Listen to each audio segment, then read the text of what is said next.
ibagsak sa church. At yung para sa Metro Manila, ayun ang aming dadalhin. Monday ng araw na yon at uwian din kami dahil hindi pwede araw ng Tuesday.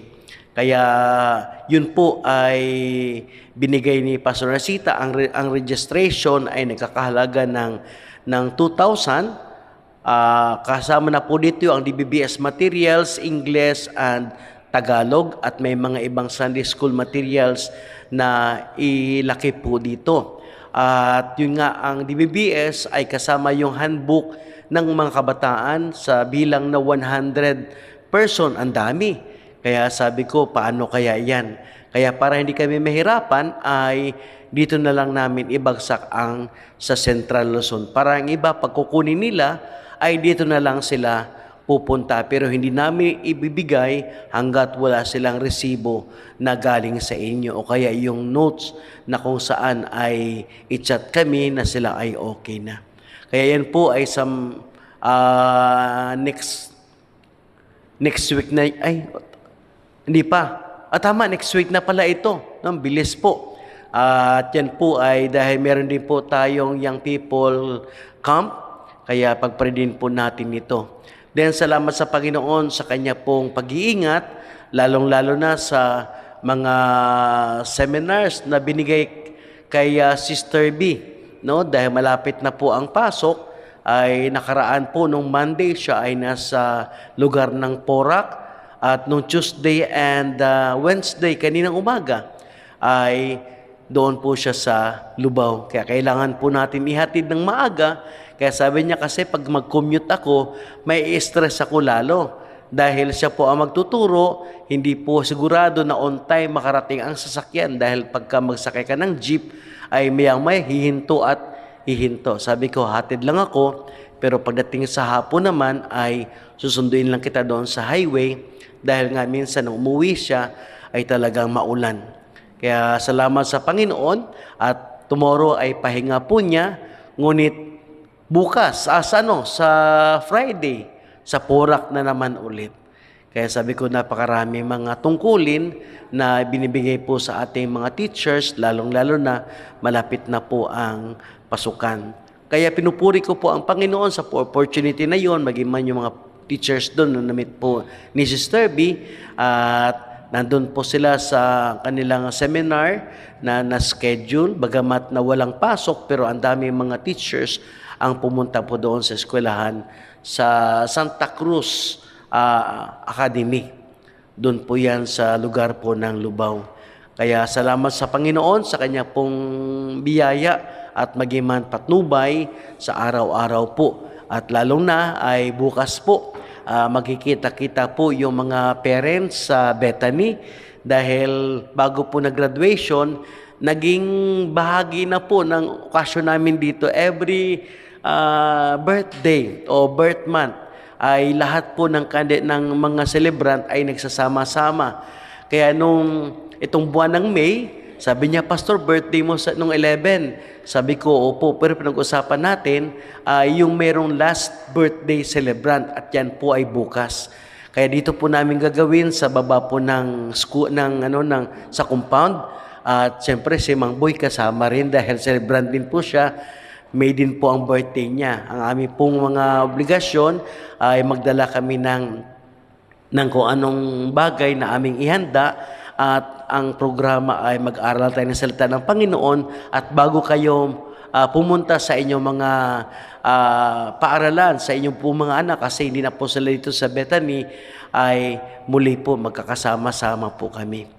Kaya salamat sa mga ibang mga magulang na yung kalang willingness po ay talagang nandoon.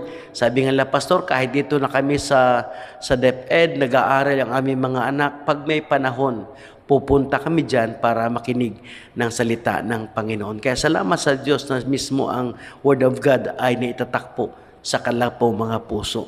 At tunay nga po sa Diyos ang papuri. Kung mayroon pa pong ibang mag-testimony, siguro lalo na may mga answered prayer, ay pakinggan po natin.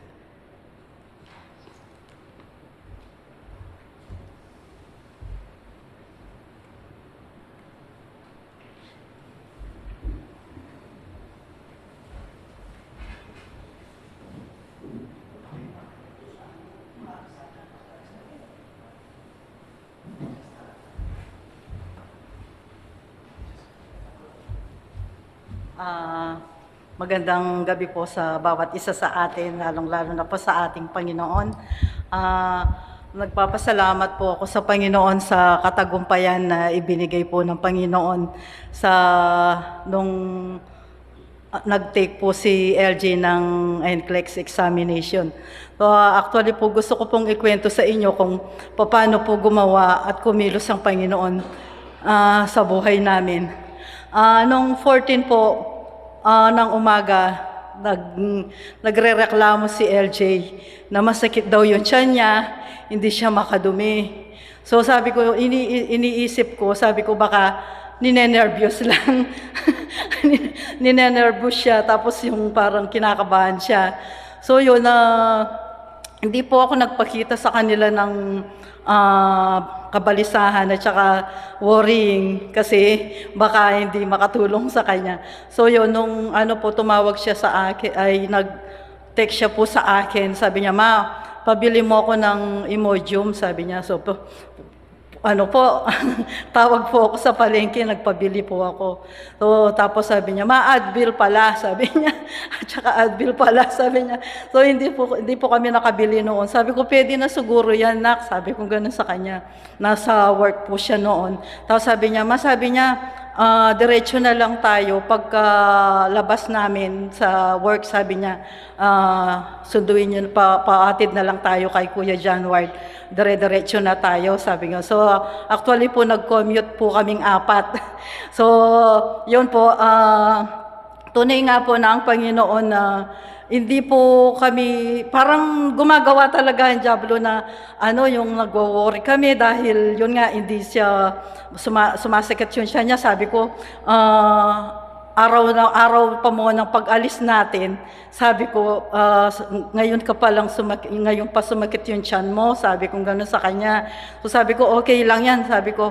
Tapos yun nga, sabi niya, nung mga bandang 4 na, magbibihis na kami. Tapos sabi ni LJ, "Ma," sabi niya, "pasundo mo ko kay Kuya," sabi niya gano'n, "uwi muna ako." So, yun nga, parang yung na ako ng worrying na sabi ko ba, ano ba to, Lord? Sabi ko baka mamaya hindi siya makapag-exam kasi nga hindi daw siya makadumi, tapos sumasakit yung tiyan niya. So yun, sabi ko, basta pray, sabi ko nung ganun sa kanya. Tapos yun, nag-send po ako ng mga pampalakas ng loob sa kanya, tsaka yung mga verses sa kanya. So yun, sabi niya, pag uwi ko dyan, sabi niya, pag magbihis na kayo, sabi, nakabihis na kami, sabi ko gano'n sa kanya. So nung na siya, pumunta siya, dire-diretso siya sa banyo. Yun, ang tagal-tagal niya sa banyo. Yun po, tapos nung ang tagal niya, "Jay," sabi niya, "alis na ba tayo niya?" Sabi ko. Tapos, oo, ma, sabi niya, "sandali na lang." O yun nga, nung nakalabas na po siya, ang sigla ng katawan niya, "Ma," sabi niya, "okay na ako," sabi niya, nakapag-poops na ako, sabi niya gano'n sa amin. So, salamat po sa Panginoon dahil sa gano'n ka, iniisip ko lang kasi na baka ninenervyos lang siya, at saka may parang kinakabahan siguro to. Sabi ko kasi nung na-hospital si Yancy, naramdaman ko yun ay ni Shensi nung na dengue siya, tapos may nagbalita sa amin na tumatay na siya ng dugo, ganun. So parang hindi ko alam yung gagawin ko, kung balik-balik ako sa banyo, kung ano yung naranasan ko yun. Kaya na-flashback sa akin, sabi ko, lang siguro to, ninenervyos lang, sabi ko. So yun, salamat po sa Panginoon at nakaraos po yung examination niya po. So yun po, salamat din po sa mga pag-iingat niya sa biyahe namin. So hindi po kami nakaranas ng traffic at saka yung init. So parang maganda po yung panahon nung nagbiyahe kami. So tunay na po na ang protection ng Panginoon at saka po yung pag-iingat niya sa amin sa pagbibiyahe, ligtas naman po kami ng pagdating namin doon. So yun nga po, nung kinaumagahan, magte-test na po siya ng Fridays. Tapos yun, sabi ko, ihahatid ka namin, no? Sabi ko gano'n sa kanya. So parang sabi ko, parang mawala yung kaba niya, gano'n, at saka yung nervous niya. Sabi ni ER, sabi, hatid pa natin, sabi niya, 3 minutes lang yung niya, yung pupuntahan niya. Sabi niya, lapit-lapit lang, sabi niya gano'n yun. Tapos yun, wag na, o kaya wag mo na kayo, wag niyo na ako, magbibihis pa kayo, sabi gano'n ni LJ. Tapos yun nga, sige, sabi namin, nag-kiss na po siya sa papa niya tsaka sa akin yun. Sige, sabi ko, ayusin mo, God bless, no? Sabi ko gano'n. Opo, sabi niya gano'n. Tapos nung 7 ang start niya, tapos 7, actually po 7 hanggang 12. So, nung 7, sakto umalis na po siya doon. Tapos nung 9:14, may pumasok na message sa akin, sabi ko, sino kaya to? Baka yung mga ate niya. Pagkabukas ko ng ganun, tapos na ako, sabi niya ganun. Sabi ko, wow, ang bilis naman.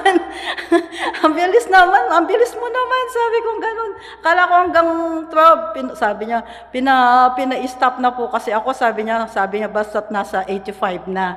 So, salamat po sa Panginoon sa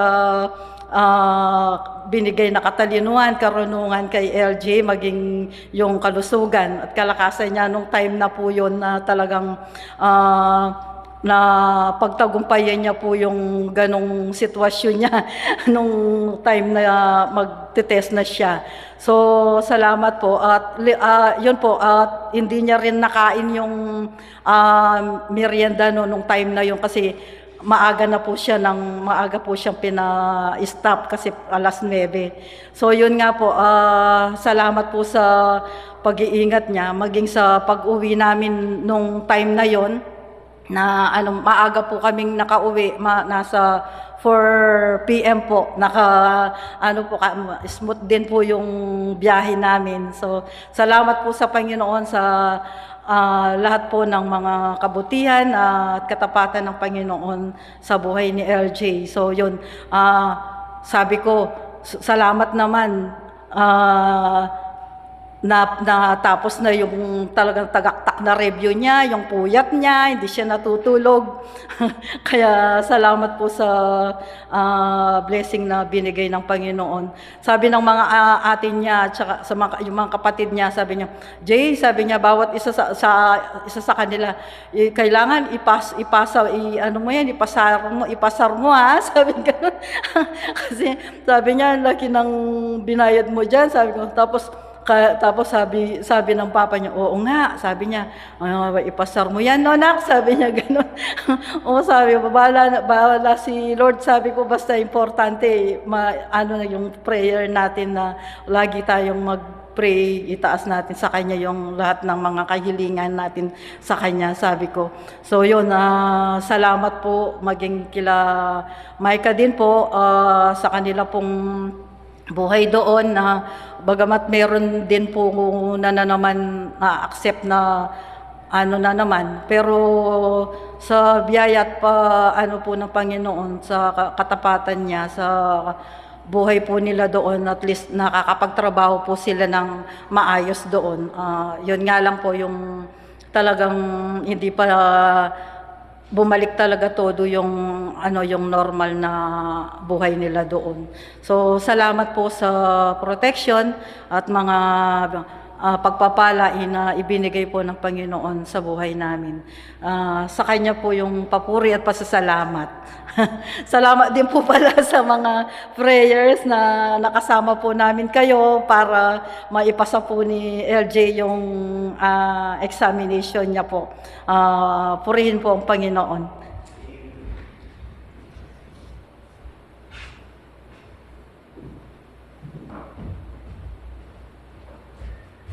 Magandang gabi po sa ating lahat. At ngayon po, gusto ko lamang pong magbigay ng papuri sa ating Diyos na banal. Unang-una po sa lahat, nagpapasalamat po ako kay Lord kasi patuloy po siyang kumikilos sa akin bilang isang teenager at magiging young adult. And nagpapasalamat din po ako sa mga blessings and opportunity na binibigay ni Lord. Lalong-lalo po yung opportunity binigay niya sa akin na magkaroon ng summer job this bakasyon nga po. No? So, ayun, nagpapasalamat po kay Lord kasi naraos ko po yung opening ng store kanina, yung sa Swelo po. Ayun, nakakuha po ako ng summer job sa Swelo. And actually kasi po, gusto ko talaga mag-summer job kasi hindi ko rin po naranasan yung work immersion sa high school. Kaya medyo excited po ako mag-summer job. And pangalawa po kasi, syempre magka-college, kailangan meron konting funds para pag nag-college, at least ready ka na. Or ready na ako sa mga kailangang gastusin, ganon. Nagpapasalamat din po kay Lord kasi siya po yung patuloy na kumikilos sa buhay ko, sa buhay namin. Lalong-lalo na po sa pag-iingat niya sa aking mga magulang, sa kanilang pag-travel everyday sa mga ministry. And nagpapasalamat din po ako kasi siya po yung patuloy na nagbibigay ng katalinuhan sa amin o sa akin mismo na rin na kung saan binibigyan niya ako ng mga lessons na out of nowhere parang lumalabas or lumilitaw na lang po yung mga lessons na yon na kung saan ay kumbaga nakakadagdag po siya ng kaalaman sa akin. And of course, nagpapasalamat po ako kasi yung mga knowledge na natutuhan ko, lalong-lalo na dito sa church na to, yung sa sa tech ministry po namin and sa mga lalo na po yung sa school din, yung sa Rage Abroad, nakatulong din po talaga sa akin yun, yung mga knowledge na yun na na-apply ko as wisdom sa everyday kong buhay. And nagpapasalamat po kay Lord kasi po, yun nga po, kahit isa lang yung na-applyan kong college university, which is yung PSU, isa lang po yung na-applyan kong university nga po yung PSU. So, yun, pinagkatiwala ko na lang po kay Lord and waiting po for results. Sa May 26 po lalabas daw yung mga result. Sana po pumasa kasi kapag hindi pumasa, hindi ko po alam saan na pupunta. So yun po. Pero yun nga po, pinagkatiwala ko na po kay Lord yun, yung exam na yon. Alam ko naman po na ginawa ko yung best ko, ginawa kong mag-review. So, pinagkatiwala ko na lang po talaga kay Lord. So, i-update ko na lang po kayo kapag nakapasa na ako. So, ayun po, muli nagpapasalamat po kay Lord sa lahat ng mga blessings and opportunity binibigay niya sa lahat po. So, ang lahat po ay binibigay ko sa Diyos at to God be the glory po.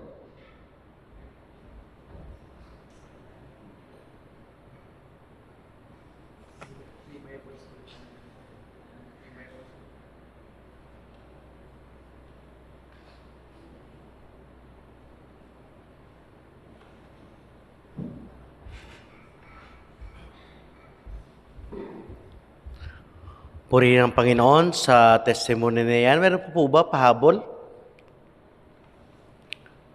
Nung Monday ay yun nga, binigay yung balita na si LJ ay nakapasa at sabi sa akin, hindi pa tapos dahil meron pa siyang exam na kukunin. Sabi ko, saan pong exam yan? Sa Dubai po. Mag-i-exam pa rin siya sa Dubai. Kaya sabi ko, sige, hanggat kaya mo at sa tulong ng Panginoon. Kaya sabi ko kay Brother Boyet, hindi sagabal ang gawain ng Panginoon sa kanya mga ginagawa sa secular, sapagkat kung unahin mo ang Diyos, siya ay gagabay at tutulong sa kanyang mga anak. At yan po ay nangyari. Kaya sa buhay po natin ay gayon din. Huwag po natin gawin excuses ang mga trabaho o kaya ang kabisihan po natin, sapagkat yung lahat ng iyon ay dito lang po sa lupa maiwan. Pero ang ating mga ginagawa, panalangin, pagpupuri, pasalamat, lahat yon ay magiging pagpapala, lalo na tinatanggap ng Panginoon ito sa ating pong paglilingkod sa Kanya. Okay. Ready na ba kayo?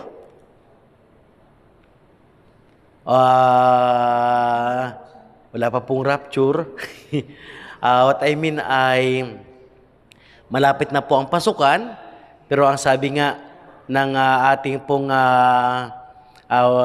weather forecast ay mas matindi ang tag-ulan ito pagkatapos po ng May.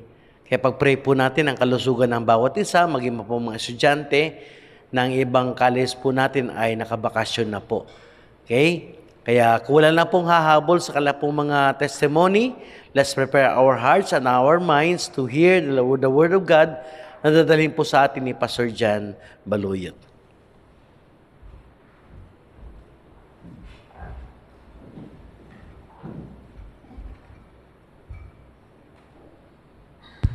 Isang mabiyayang gabi po sa bawat isa po sa atin at patuloy po tayo mag-aral ng kanyang salita. No, dapat tayong mapaalalahanan, lalo-lalo po sa ating pong dakilang utos na ibinigay sa atin ng ating Panginoon bilang mga Kristiyano at miyembro ng First Baptist Church of Cabalantian na dapat makita po sa buhay ng bawat isa sa atin. Sa ating pong tema, serving one another. Gaya ng sabi ng text, no? Galatians 5:13, "For brethren, ye have been called unto liberty, not only use not liberty for an occasion to the flesh, but by love serve one another." So, nung last second Sunday ay naipangaral po natin that serving one another is a commandment from the Lord. Utos ito. Whether we like it or not, we need to serve one another. Kailangan natin paglingkuran ng isa't isa. Base po sa tono at sa mood ng pagkasabi po na ating pong minamahal na si Apostol Pablo. Na gamitin po natin yung kalayaang ito na binigay sa atin ng Diyos, hindi para mamuhay sa kasalanan o sa laman, kundi para mapaglingkuran ang bawat isa. Na dapat, ang ginagawa po natin paglilingkod sa ating pong mga kapatid sa Panginoon ay dahil po sa pag-ibig. Dahil mahal natin siya, di ba? Possible ba na pwede tayo naglilingkod sa mga kapatid natin na pakitang tao? Pwede, pero for sure, God is not pleased, di ba? Kaya kung magagawa natin paglingkuran ng ating mga kapatid, siguraduhin natin na kaluguran tamo, di ba? Mahal natin yung ating mga kapatid sa Panginoon. At sapagkat ang pagiging dakila nga, napag-aralan po natin yan sa harapan ng Panginoon, hindi po yung mga nakadikit na mga titulo sa pangalan mo, engineer, architect, di ba? Licensed teacher or licensed nurse. Hindi po yun. Gaya ng sabi ng Panginoon sa Mark 10:44-45, ang pagiging dakila sa harapan ng Diyos, yung naglilingkod po tayo, no? Sa ating po mga kapatid sa Panginoon at sa ibang tao. Bagaman ito ay utos na dapat kusang loob na dapat natin gawin, at hindi po tayo napipilitan. So patuloy po tayo sa ating tema, serving one another, ng bawat mananampalataya, no? Ay meron po tayong pananagutan sa isa't isa na sila po ay ating pong paglingkuran at hindi po dapat nating baliwalain. So serving one another, part 2. Serving one another, yan po yung ating topic, part 2. Tumayo po tayong lahat at tayo po ay manalangin. Salamat o aming Ama na makapangyarihan sa lahat na tapat at totoo sa amin. At sa tulong po ng Banal na Espiritu na nasa amin pong buhay, nasa amin po puso na nanahan, ang siyang gagabay po sa amin upang sa gayon ay maunawaan at maintindihan po namin ang iyong salita at magawa po namin maipamuhay po ito. At dalangin ko rin po, Panginoon Diyos, sa tulong ng Santong Espiritu na nasa akin, ang siyang magbigay po sa akin ng kakayahan na may pangaral at may bahagi ang iyong salita. Sa pagkatunay nga, for without you, Lord, we can do nothing. Marami pong salamat. Ito po ang dalangin sa matamis sa Pangalan ni Jesus. Amen. Tayo po ay makakaupo na. Serving one another. Una, serving one another is an obligation. Hindi lang po ito utos, mga kapatid, sa atin, kundi obligasyon tamo. No? Tungkulin tamo, no? Members of First Baptist Church of Cabalantian, na paglingkuran natin ang mga kapatid natin sa Panginoon. Amen? Sa ating church, sa First Baptist Church of Cabalantian, bawal ang bossy. Bawal ang bossy. Ha? Hindi gusto ng Diyos ng isang mananampalataya or leader ng church na maging bossy. Dapat lahat tayo naglilingkod.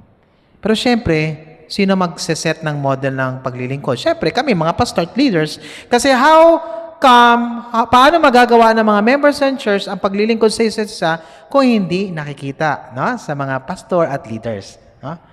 Kaya nang shinare ko nga sa inyo, di ba? Sa kwento nga ni Pastor Gyang, medyo nang ilabot siya.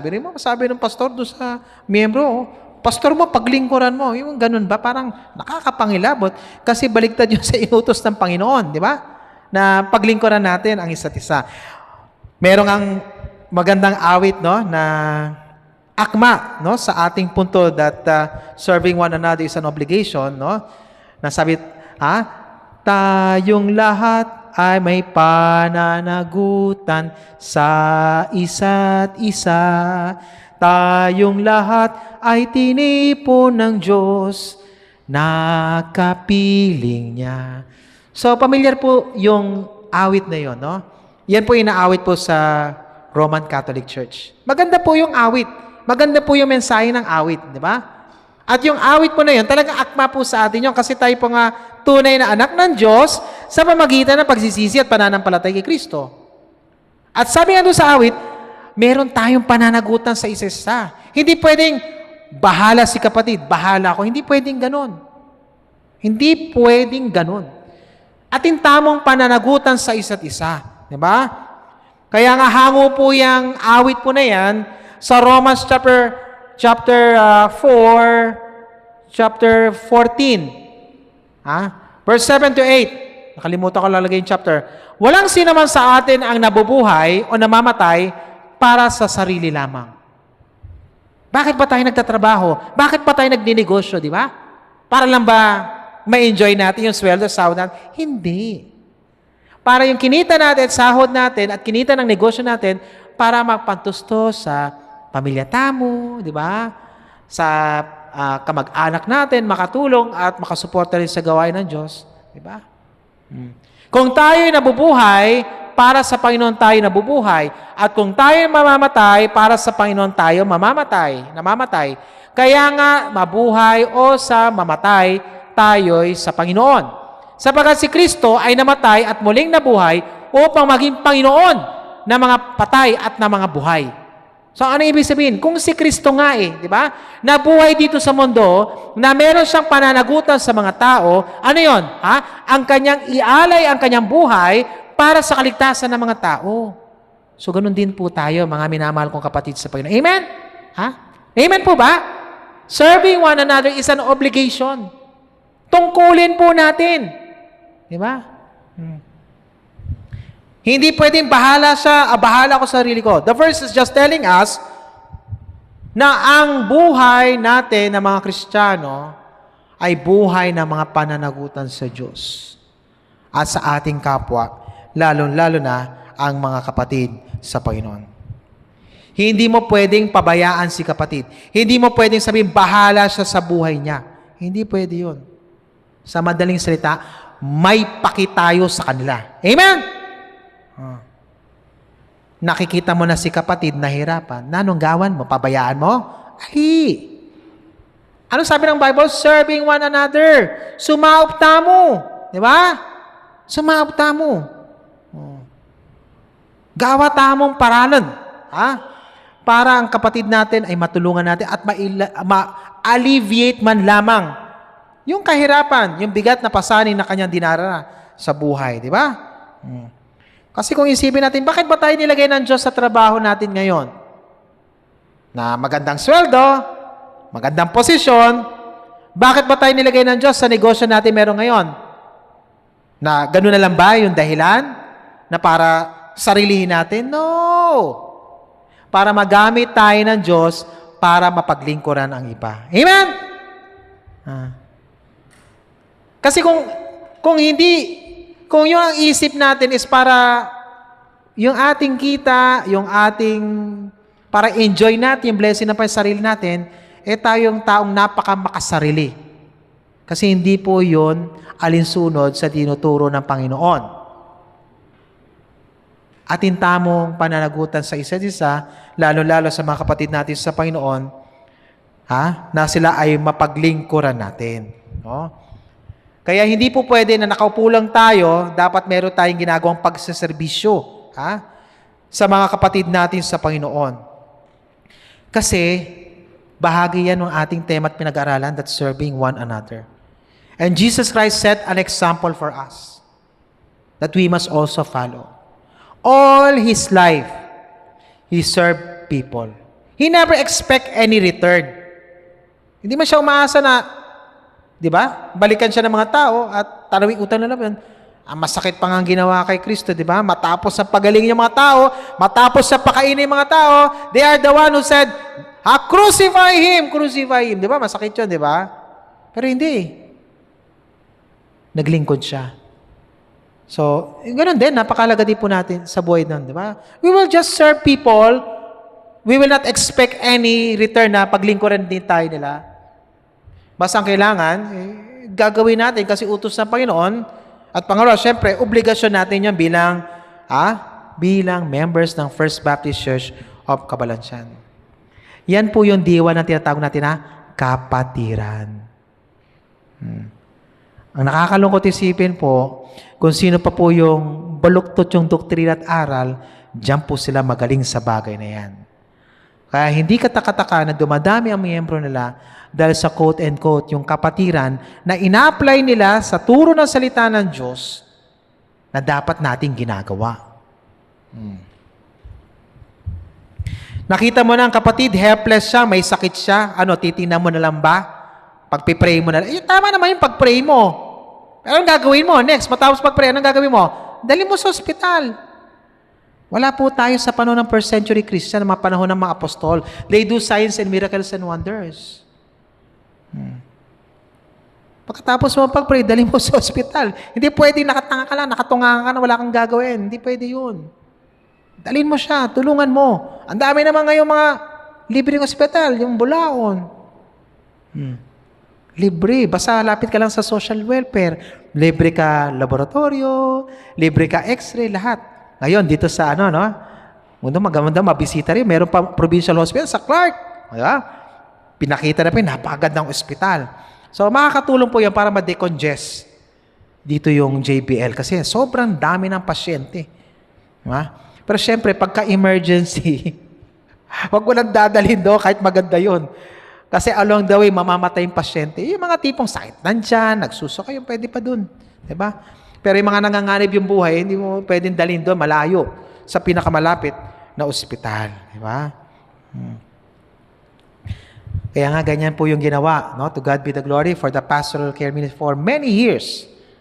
Yung mga kapatiran nating helpless, na hindi nila kayang dalhin ang kanilang sarili sa ospital, ay nagawa ng pastoral care ministry na dalhin sila sa ospital at ma-check up. Walang kakalinga sa kanila Hindi mo lang pwede nakatunganga ka, di ba? Tulungan mo, di ba? That's what we call serving one another. Serving one another. Because the truth is, ang bawat isa po sa atin ay may kakayahan. Amen? Atin tamong kakayahan na makapaglingkod sa mga kapatid natin sa Panginoon. Yun nga lang, ayaw natin. Nagtuturo tayo ng iba, that's bad. Ikaw na nakakita, ikaw na yung gumawang sumaop. Ikaw nakakita ng kanyang need na kailangan siya paglingkuran, ikaw na mismo, akuin mo na, ali mo na ituro sa iba. Wag mo nang tatawa si pastor. Wag mo na, ikaw na. Diba? Ay, tamo na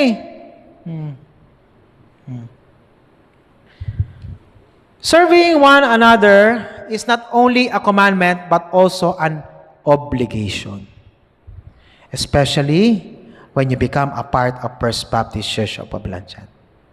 Once you become a part of First Baptist Church of Cabalanzan, obligasyon tamo ang paglingkuran natin ang isa't isa. Amen? Obligasyon tamo. Tandaan po natin yan. Obligasyon natin, whether we like it or not. Obligasyon natin yan sa mga kapatid natin sa Panginoon. If you look at the scriptures, especially in the book of Acts, makikita mo talaga doon kung papaano po ipinaglingkuran ng mga kapatid natin sa Panginoon. Ang mga kapatiran na helpless, mga kapatiran na gugutom, to the extent na binenta nila yung kanilang mga ari-arian para lang tulong sa kanila. Bakit? Nakita nila yung kapangyarihan ng Panginoon kung paano dumami ang mga manampalataya. Hindi ka pa susuporta sa Panginoon? Diba? Because at the end of the day, ito lang naman yung sigurado at mamaya tatalakay, ano naman yung ginagawa natin sa ating kapwa, may balik din na gantimpala yun sa atin ng Panginoon. Pangalawa, sabi nga dito, basahin po natin, no joy can equal the joy of serving others. Di ba sarap ng pakiramdam na na kapaglingkod ka sa kapatid? Di ba sarap ng pakiramdam, di ba?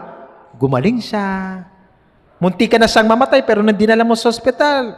Na-revive yung buhay niya, di ba? Nakagalak ng kalooban yun, di ba? Nakita mo yung kapatid, naghikaos, pero in-extend mo yung kamay mo, pinaglingkuran mo, tinulungan mo. Gumanda ang kanyang pamumuhay, di ba? Hindi pa nagbibigay ng kagalakan yon kahit hindi ka na niya bayaran. Yung kagalakan na makita mo, umayos yung buhay ng tao, umunlad yung buhay ng tao, umonsenso yung buhay ng tao, gumaling siya sa karamdaman, sapat na yun, nagantimpala na makita mo, di ba? Na yung ginawa mong paglilingkod, ay nakikita mo na mayroong bunga nangyari sa kanya. Kaya nga going back doon kay Brother Joel, ilang araw na siyang ganun, naman. Sabi ko, alam mo, ate, pag hindi nila, mamamatay yan. Oh. Kaya hindi na nagdalawang isip. Sabi ko, dali na sa ospital yan. Sabi ng doktor, i-ICU siya. Ibig sabihin, medyo nanganganib yung niya, ICU eh. Oh. Diba? See? Kaya napakahalaga po nun serving one another. Regardless how busy you are, we need to serve one another. Because that's what the Bible says. Lalo-lalo, tinawag tayong Baptist. Alam niyo po ba yung letra B ng Baptist? Bible is the sole authority. So, ibig sabihin, kung ano tinuturo ng Bible, gawan tamo. Amen? Kaya alam niyo po ba, hangang-hanga sa ating mga kapatid natin, mga evangelical. They have high respect sa mga Baptist. Ha? They have high respect. Kasi nga, we follow what the Bible says. Yun nga, medyo nalulukot sila. Bakit yung mga Baptist, hindi man sila nagjo-join dito sa ating organization? I cannot speak in behalf of them. I don't know. Pero they have a high respect. Because the truth is, sabi ko nga sa inyo, nung nakarang preaching, the most nearest to the teaching of Jesus Christ is the Baptist. With all the evangelical group, Baptist yung malapit sa teaching ni Jesus. But it doesn't mean, dahil malapit tayo sa teaching ni Jesus, at ipinamumuhay natin, tayo lang maligtas. No. Sila din na maliligtas, di ba? Sapagkat sila ay sumampalataya at nagsisi sa sumampalataya kay Kristo bilang Diyos at tagapagligtas. No joy can equal the joy of serving others. Diba? Makita mo si Brother Joel, hindi lang mo malakas rin, nakakalakad. Amen! Diba? Oh. Yung ganun ba, diba? Oh. Yun yung sinasabi dito. That there is joy. There is joy in serving Jesus and there is joy in serving others. Diba? Kaya nga, hindi mo ma-experience yung joy na yon kung hindi mo nagagawang maglingkod. Tama? Hindi mo ma-experience yung joy kung hindi mo nagagawang maglingkod sa kapwa mo, lalo-lalo na sa kapatid mo sa Panginoon. Pangalawa, serving one another through spiritual gifts. Basahin nga po natin. 1 Peter chapter 4, verse 10 to 11. Basa.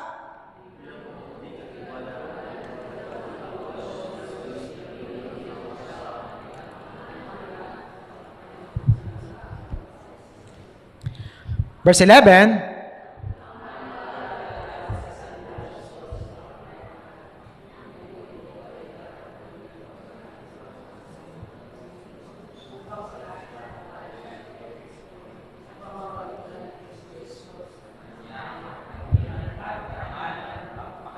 i-highlight po natin yan. Sabi doon, ang naglilingkod, sino yon? Tayo, mga Kristiyano, mananampalataya, ay dapat maglingkod. Sa papaano? Gamit ang lakas na kaloob ng Diyos. What does it mean? Bawat isa po sa atin na mga Kristiyano at mananampalataya ay binigyan tayo ng Diyos ng kakayahan. Binigyan tayo ng Diyos ng mga resources.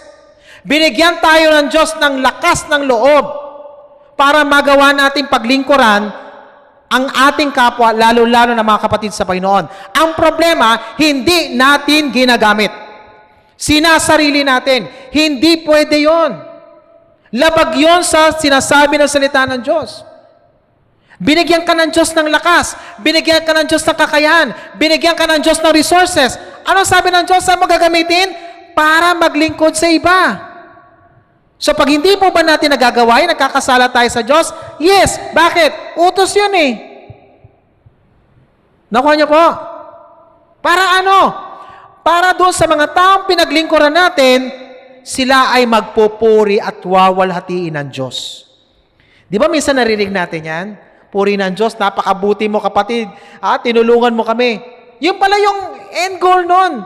Na yung mga tao, mga kapatid sa Panginoon, magpupuri sila sa Panginoon dahil sa ginawa mong paglilingkod. O nga naman, paano magpupuri sa Diyos yung mga kapatid kung hindi mo sila paglingkuran? Na yamang tayo gagamitin ng Diyos para maglingkod sa kanila. Kasi yun yung end goal. Para yung mga tao na paglingkuran, nakadama ng paglilingkod, nakadama ng pagtutulong, dahil binigyan tayo ng resources, binigyan tayo ng kakayahan ng Diyos para magpuri at magluwalhati sa Diyos. Pero syempre, pagka pinuri ka niya, napakabuti mo puri ng Diyos, anong sasabihin mo? To God be the glory. Hindi mo naman sasabihin na, totoong mabuti ako, mabait ako, kahit tinulungan kita. Mali yun. Foul yun sa Panginoon. So, yan pala yung end goal. God has given us all the ability. God has given us all the influence. God has given us all the resources para tayo makapaglingkod. Kaya hindi po natin sabihin, hindi ako makakapaglingkod sa aking kapwa. Hindi pwede nating sabihin yun. Magagawa. Kasi sabi ng Panginoon, bibigyan niya tayo ng kakayahan eh. Kaya mga naglilingkod, hindi lang pastor, pati dapat mga leader. At maging membro ng ating kapulungan. Amen? Yun ang sabi ng Bible. Serve one another. Diba? May kabataan na kailangan mag-aral, matulungan mo makapasok doon sa eskwelahan. Tulungan mo, serve one another. Diba? May kapatiran, nangangailangan ng trabaho, baka pwede mo siyang ma-recommend, makapasok doon. Serve one another. Yes! Serve one another. Diba? Anong saysay ng mga titulo, anong saysay ng posisyon meron ka binigay sa'yo ng Diyos kung hindi mo gagamitin paglilingkod? Walang kwenta yung posisyon eh. Walang kwenta yung mga kakaya na binigay sa'yo ng Diyos kung hindi mo gagamitin para maglingkod. Kasi ang end goal para ang Panginoong Yesus ay mapapurihan. Para ang Panginoong Yesus maparangalan. Paano mapaparangalan ang Panginoong Yesus? Kung hindi natin gagamitin yung kakayan, posisyon at influence na binigay niya sa atin para makapaglingkod sa iba. So ngayon, nahahadlangan ngayon ang pagpupuri at pagluluhati ng mga tao, lalo-lalo mga kapatid natin sa Panginoon, dahil hindi natin ginagamit yung mga kakayahan, influence, mga tinatawag resources na binigay na sa atin ng Diyos.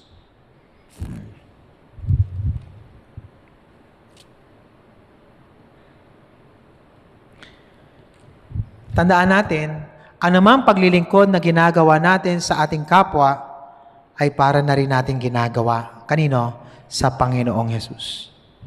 Meron po siyang parable po. Parable po ito about the sheep and the goat. Ang sabi dito sa Mateo 25:34, basahin nga po natin mga kapatid. Basa.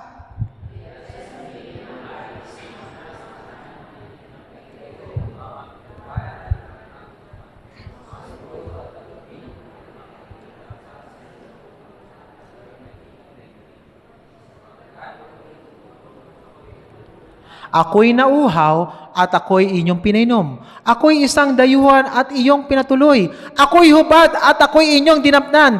Nagkasakit at inyong dinalaw. Nabilanggo at inyong pinuntahan. At sagot naman ng mga matuwid, mga manampalataya. Yan ay tumutukoy doon sa sheep. Panginoon, kailan po namin kayong nakitang nagutom at aming pinakain? At nauhaw at aming pinainom. Kailan namin kayo nakitang ganun? Kailan po namin kayong nakita na dayuhan at aming pinatuloy ka o kaya'y hubad at aming dinapnan?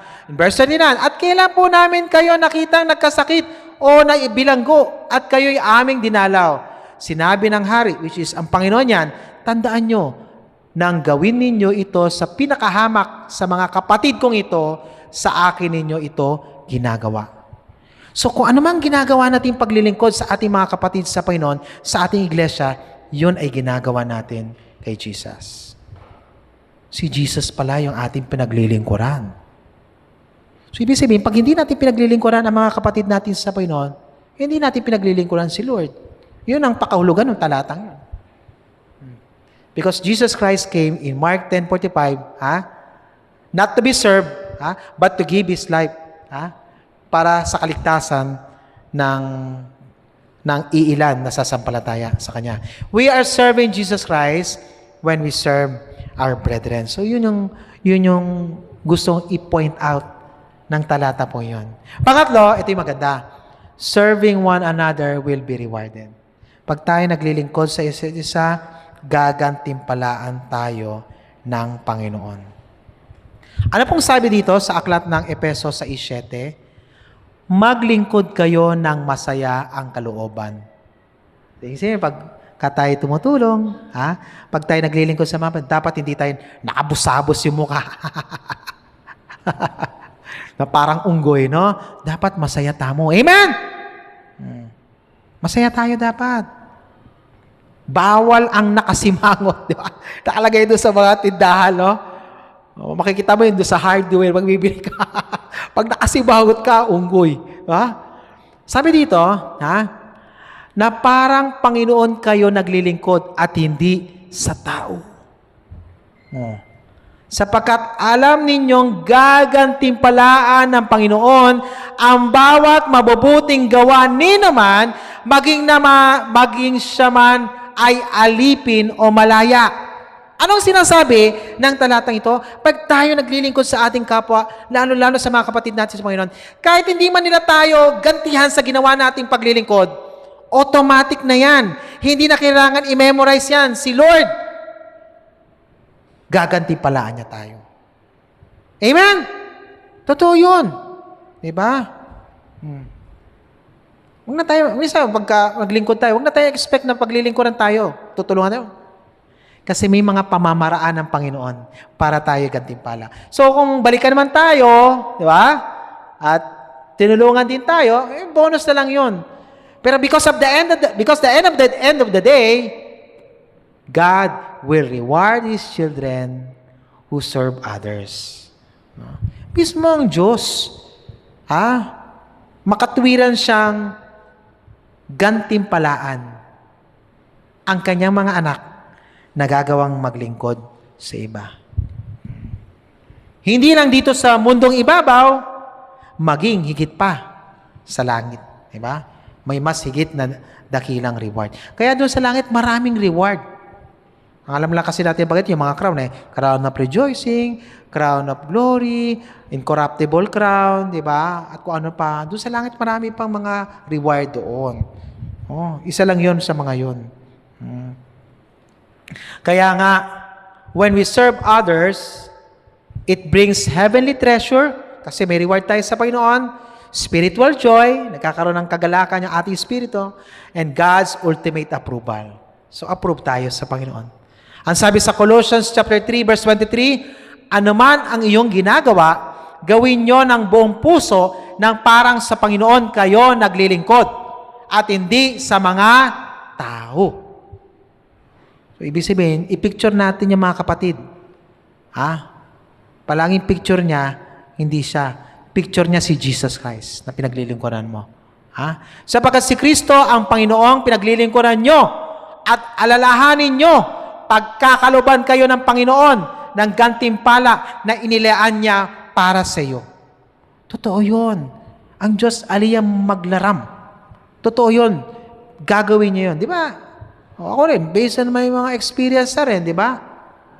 Hindi man ako binalikan ng paglilingkod ng taong yon na pinaglilingkuran ko, pero may mga ginagamit ang Panginoon para pagpalain niya yung ginagawa natin paglilingkod. See? Kaya hindi po lugi. Hindi po lugi. At hindi po kabawasan ng pagkatao natin. Ang totoo nito, lalo tayo nagiging dakila sa harapan ng Diyos. At lalo tayo nagiging dakila sa harapan ng maraming tao. Hindi po nakukuha sa dami ng titulo na doon sa pangalan natin nakadikit. Nakukuha yan kung tayo naglilingkod sa Panginoon at naglilingkod sa ating kapwa, lalo-lalo na mga kapatid natin sa Panginoon. God knows to reward His children who serve others. Alam ng Panginoon na gantimpalaan niya ang kanyang mga anak na gagawang maglingkod sa iba. So, for our life application, Number 1, basahin po natin, number 1, may pananagutan tayo sa isa't isa bilang members ng FBCC na paglingkuran natin ang isa't isa. Atin tamong pananagutan. Hindi pwedeng hindi. May pananagutan tayo, kailangan natin paglingkuran ng isa't isa. Yamang tayo ay bahagi ng First Baptist Church of Cabalantian.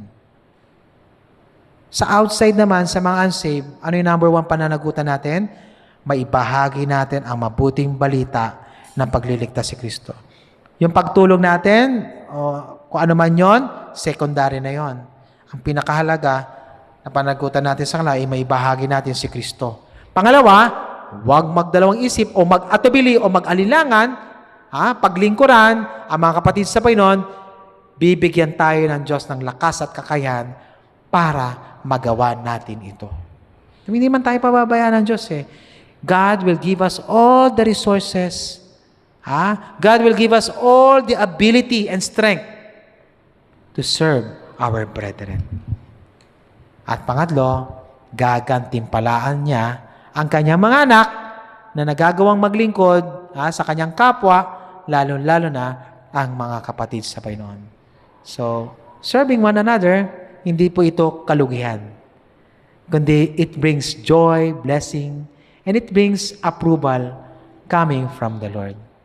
Nawa ang mensahe ng salita ng Panginoon sa ating pong tema, serving one another, ay nakapulutan po natin ang aral at dalayan ko po na ating pong itong i-apply sa ating pong pang-araw-araw na pamumuhay. To God be the glory. Tumayo po tayong lahat at tayo po'y manalangin.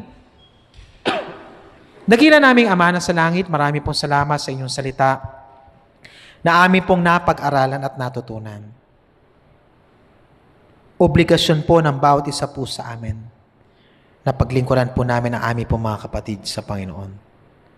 Na members ng First Baptist Church of Cabalantian. Na wala pong napag-iwanan, sama-sama, nagtutulungan, naglilingkod, sapagkat ito po yung tama. Ito yung utos at obligasyon na inatang niyo po sa amin. Na tunay nga, you will give us all the resources. You will give us all the strength and ability para to do service to others, especially our brethren. Because at the end of the day, sa amin pong ginawang paglilingkod sa kanila, ang pinaka-end goal nito, para yung mga taong nakaranas ng paglilingkod namin para sa inyo, sila po ay magbalik ng pagpupuri, luwalhatiin ang iyong dakila at makapangyarihang pangalan. Sapagkat sa paggawa po namin ito, you will give us blessing, reward, not only here in this world, but even there in heaven, at the coming of Jesus Christ on the day of rapture. Marami pong salamat sa aming pong napag-aralan at natutunan. At tulungan niyo po ito na may apply po namin sa aming pong pang-araw-araw na pamumuhay sa pangalan ni Jesus. Amen, amen. To God be the glory. Makaupo na po tayong lahat.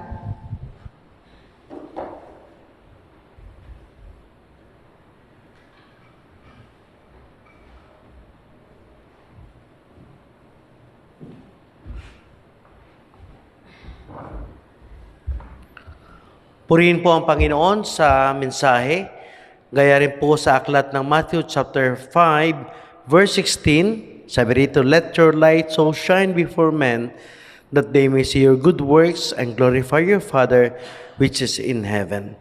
Yung light na ito ay hindi lamang po light na kung saan ay spiritual, kundi ito po yung ating mga paglilingkod service. Paglilingkod po na kung saan ay ang Panginoon ang siyang mahayag.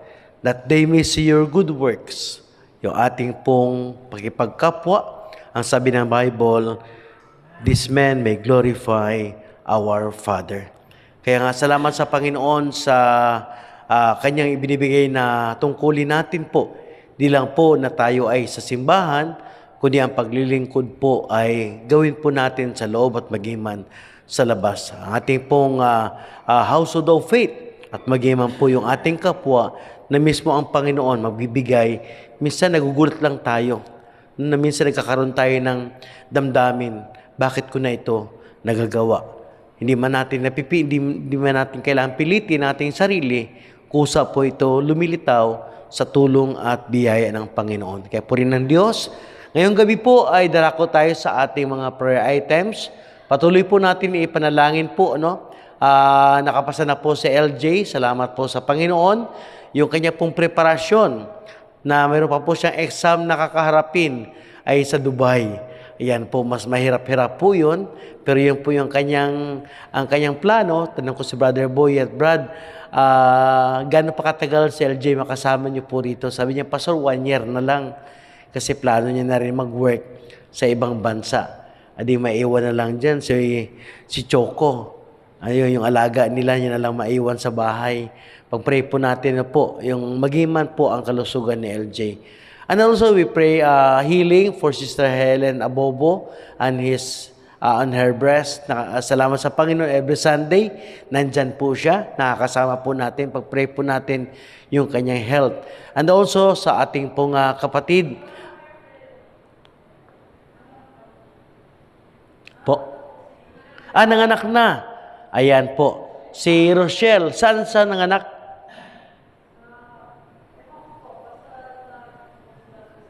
Okay.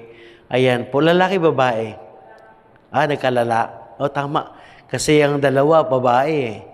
Okay, pag-pray po natin yung recovery po niya, lalo na po yung kanyang panganak, na sana ay lalo po siya lumapit sa Panginoon. Magiman po yung kanyang nanay na si Rose Kiambao, pag-pray din po natin ang recovery po at yung kanyang plano, total, nabanggit na rin dito na pag nanganak na si Rachel, siya ay uuwi. Di ba? Gusto niya mag-alaga ng kanyang apo. Pag-pray po natin yung kanya pong recovery at lalo na po yung kanyang apo na gusto niya pong paglingkuran. Okay? Pag-pray din po natin si Brother Eddie Esguera at no Sunday wala siya. Pag-pray po natin yung kanyang recovery at yung healing din po sa kanyang broken wrist. Okay? Magiman po si Brother Paul Rosario. Pag-pray po natin ng kalooban ng Panginoon sa kanya po natapos na ng ma-interviews at nawa na ipasa niya po ito para po sa BGMP. Then magiman po yung ating mga kapatid na mayroon po mga dialysis na pinagdadaanan. Una po si Brother Francis Abanador. Salamat sapagkat patuloy na siya'y naglilingkod, nakakasama natin every Sunday at sumasama rin po sa fellowship ng baptismen. Let's pray for his dialysis. Magiman yung travel niya sa kanya pong center. And also, Brother Dal Gueco, pag-pray din po natin, ito naman siya ay sa hospital po ng Mount Carmel. Si Brother Francis po, dito po yan sa may Del Rosario. Ito naman po ay sa lugar po ng Del Carmen. Pag-pray po natin yung kanilang sitwasyon, yung kanilang needs at magiman ng safety. Si Sister Adelina Balingit po, pag-pray po natin, ang kanya pong naramdaman po na minsan humuhupa, minsan bumabalik. Yan talaga yung rayuma, Pero yan po ay ikaloob ng Panginoon. Every Sunday nakasama po natin sila sa worship service. Okay. Then, Sister Dory Canlas, ang miraculous healing po sa kanya. At nung nakaraang linggo po Saturday, ay nag-invite nga po siya ng celebration pero hindi po kami nakapunta although na pa-reserve kami. Pero sabi ko sa kanya, madami di po kami makatuloy gawa na yung araw na yon, alas 5 po si Gio ay susunduin namin sa airport.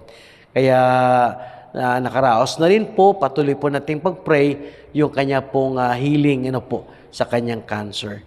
Then, please pray rin po sa kay Brother Alan Malang, lalo na po sa kanyang opportunity na ibigay ng Panginoon na makabalik po siya sa DepEd, makapagturo po at magiman yung kanyang health.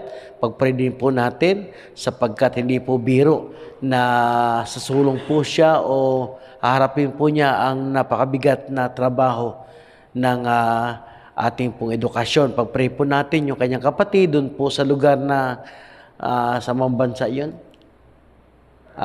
Sa Bahrain, ayun po, na magtagumpay ang kanyang trabaho lalo na po minsan sila ay apektado din po ng kaguluhan doon. Okay, next.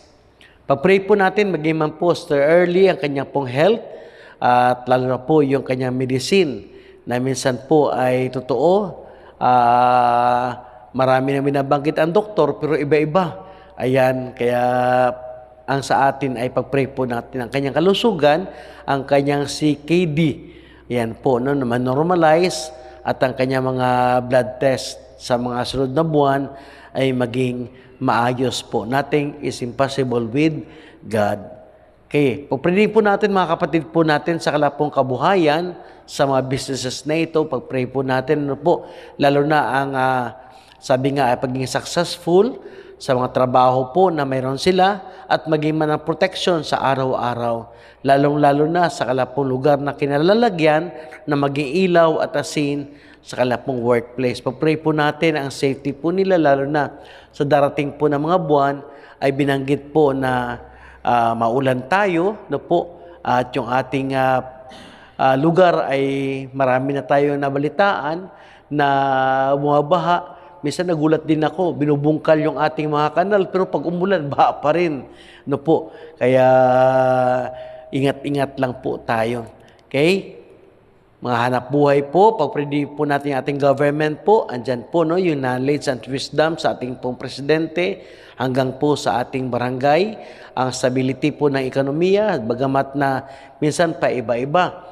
No? Minsan ay pagka mababa ang gasolina, kailangan mo nang ipultang kasi hindi mo alam next week, another week lang, biglang tumaas. Ano po, pag-pray po natin na maging stable po at maging man yung ating pong gobyerno. Medyo may mga sigalot na naman po sa ating pong Senado, pero nawa ay mahayag ang pagkilos ng Panginoon sa mga mananampalataya po doon. Pag-pray po natin sila. Okay, next. Pag-pray din po natin kay si Brother Hezekiah po, no, yung kanya pong ang resulta po ng kanyang entrance exam sa Pampanga State University, PSU. Okay, na nawa ay biyaya ng Panginoon na siya makapasa at ganoon din magkaroon po siya ng scholarship. Pag-pray po natin ito.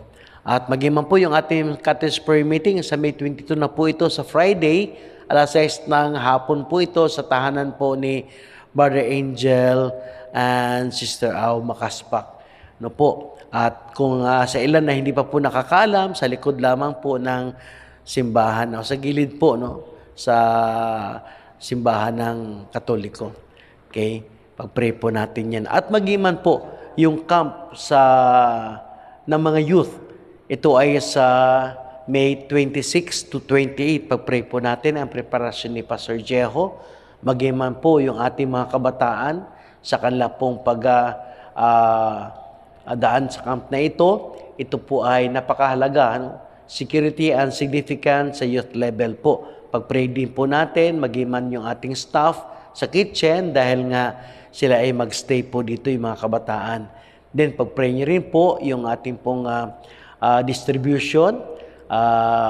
Tayo po inaatasan yung ating pong church, no, na kung saan ay maging channel ng Christian education materials, ang paghakot po nito from ICP at pagdala nito sa Project 6. Pag-pray po natin. At magiman po yung mga pastor po na wala pong mga simbahan po ngayon na walang pastor sa Pampanga, dumadami na po.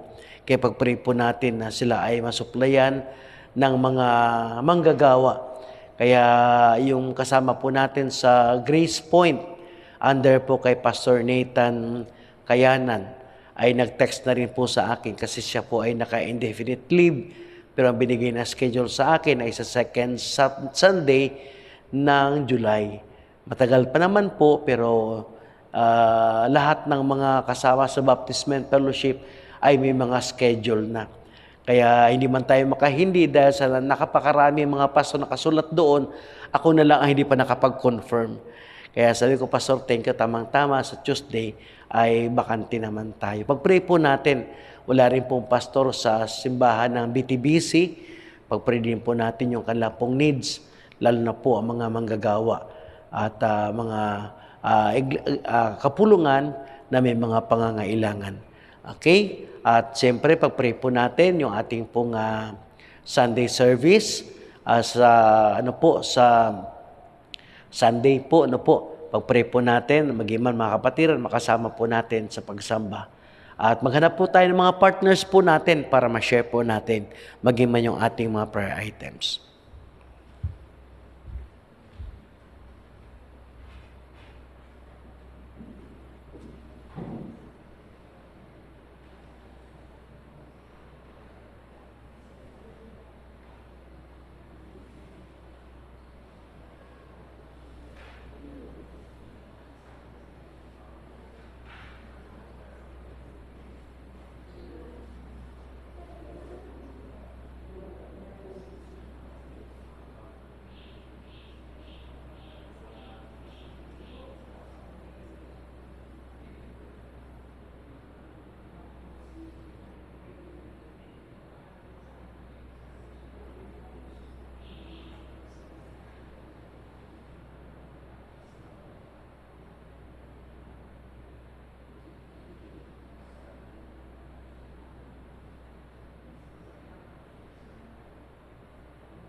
Para po sa ating pangwakas, awitin po natin ang service is our watchword.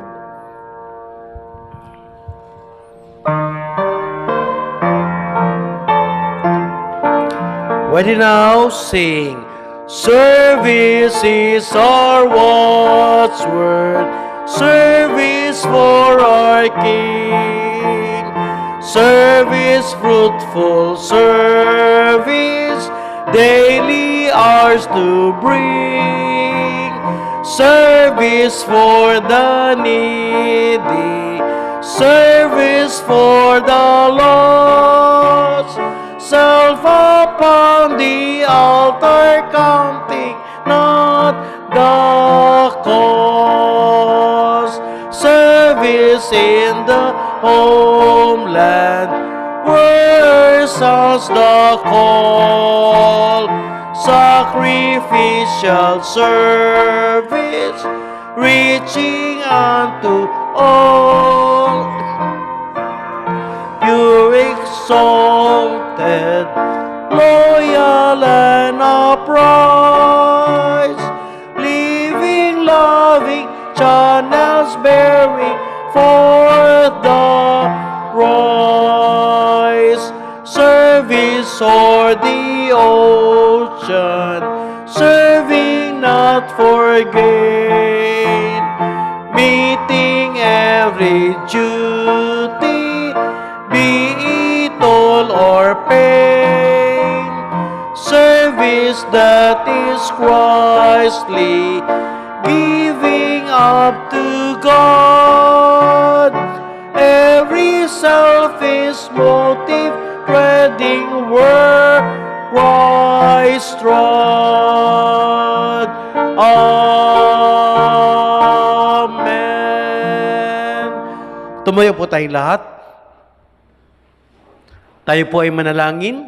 Maraming salamat po, O Diyos, dahil po sa gabi na ito ay nagkasama-sama kami upang ikaw ay sambahin at alayan po ng aming papuri, maging man awitin at pasalamat at maging man Panginoon ang aming po mga panalangin na tunay nga po ay kayo lamang ang siyang aming pong nilalapitan sapagkat kayo ay Diyos at ganoon din ang siya makatugon po ng aming mga panalangin.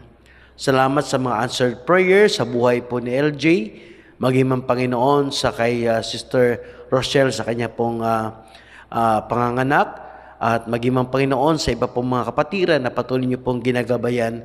Maraming salamat po. Ang aming dalangin, O Diyos, sa aming pong paglisan sa lugar na ito, dahil niyo kami sa aming mga tahanan ligtas at payapa, maging man po ay mahimbing na tulog para balik muli yung lakas na aming pong nagamit sa maghapon at mahenda kami para po sa panibagong araw bukas. Tulungan niyo rin po mga kapatiran sa lang trabaho at negosyo at maging man Panginoon ang preparasyon ng kahandaan po sa nalapit po na pasukan sa buwan po ng June. Lord, maraming salamat po na kami ay makabalik sa aming po mga tahanan. May handa kami para po sa mga darating na gawain, lalo na ang Cottage Prayer Meeting sa tahanan po na Makaspak Family. We pray, Lord, na nawa ay daluhan po namin ito at patuloy suportahan at mailapit namin ang mga panalangin, particularly ang mga request ng Makaspak Family, Panginoon. Sa iyo po namin binabalik lahat ng ito sa pangalan ni Kristo Jesus. Amen. Amen. Good evening po sa inyong lahat.